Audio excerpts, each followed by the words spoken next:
আরম্ভ করেছি ভাবনা চিন্তা, কিন্তু এখন পর্যন্ত ভাবনা চিন্তা রেখে দিয়েছি। বিভিন্ন রকম দিক থেকে ভাবনা চিন্তা যখন শুরু করি, তখন আমার প্রথম যখন মডেল বানাই, সে মডেলটা ছিল অটোমেটিক লেভেল ক্রসিং, সেটা ছিল 83-তে সম্ভবত বোধহয়। তো সেই মডেলটা যখন শুরু করি, তখন সেবারে ডিস্ট্রিক্টে ফার্স্ট হই, ন্যাশনালে যাই, সেখানেও কিছু ওই সমস্ত প্রাইজ পেয়েছিলাম বিভিন্ন ধরনের।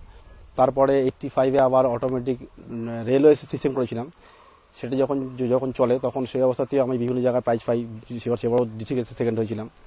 তারপরে বিভিন্ন কারণে আমার মডেলিং করাটা বন্ধ হয়ে গেছিলো। এরপর যখন গাইসেল দুর্ঘটনাটা ঘটলো, তখনই আবার যেন মনের ভেতরে একটা অনুপ্রাণিত হলো যে কি রেল নিয়ে যেটা করতেই হবে।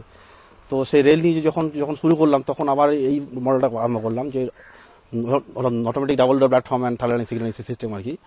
তো এইটা যখন বানাই, তখন এটা নিয়ে আমাকে বিভিন্ন জায়গায় বিভিন্নভাবে মানে আমি অনুপ্রাণিত হয়েছিলাম।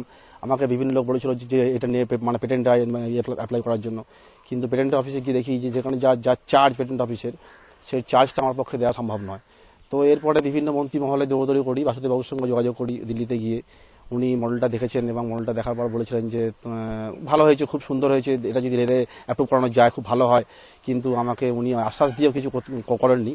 তো তারপরে আমি সেইভাবেই চলছে। এরপরে বিভিন্ন জায়গায় গেছি, বিভিন্ন মন্ত্রীর সঙ্গে কথা বলেছি, কিন্তু কেউ কোনো রকম আমাকে সদুত্তর দিতে পারেনি।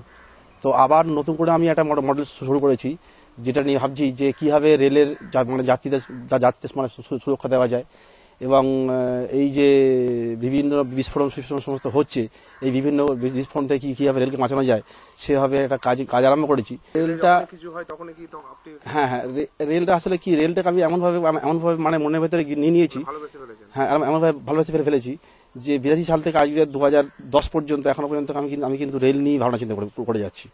আমার রেলটাই হচ্ছে একমাত্র ভাবনা। আমি রেল ছাড়া অন্য কিছু ভাবতে পারি না।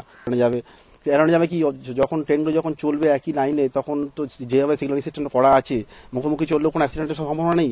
আর পিছনে চললেও তো তখন যে ট্রেনটার গতি বেশি থাকবে, সেই ট্রেনটা সামনে দিয়ে সামনে ট্রেনটাকে ওভারটেক করে বেরিয়ে চলে গিয়ে আবার নিজের লাইনে চলে আসবে। এইভাবেই ট্রেনগুলোকে রাস্তায় চালানো যাবে।